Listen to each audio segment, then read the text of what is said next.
Is already hitting local businesses hard. Now local papers are suffering too.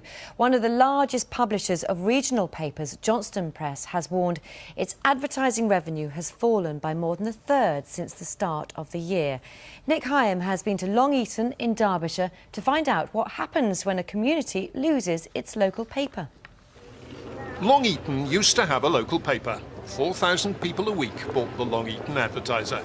Patrick May used to sell it from a stall in the marketplace. And then it closed. Under 18 years, and all of a sudden, bang, it's gone. And they come to me now in tears. And what we're going to do, Pat? Here in the local library, they've got the very last edition of the Long Eaton Advertiser, published in October last year. Voice of the town for more than a century, it says on the front. But what does it mean for a town like Long Eaton when that voice is silenced?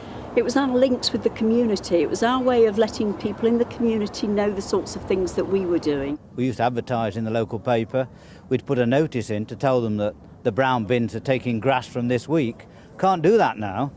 Oh, we do miss it. You know, it was affectionately known as the local rag, but particularly for our older generation, it was telling us what was coming, what had happened. We're going to lose this record for future generations, and it's like the town's losing part of its memory. In the past year, 60 of Britain's 1,300 local papers have closed, and thousands of jobs have gone, more than 2,300 in just 2 companies alone. The reason? Advertising income fell 15% last year and could fall 25% this year, thanks to the recession and to competition for car and job advertising from specialist websites.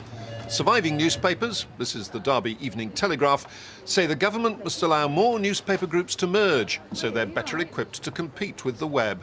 If not... Closures are inevitable.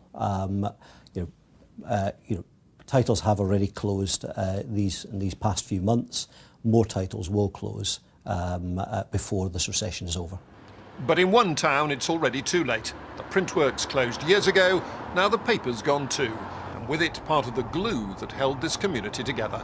Nick Hyam, BBC News, Long Eaton. The Conservative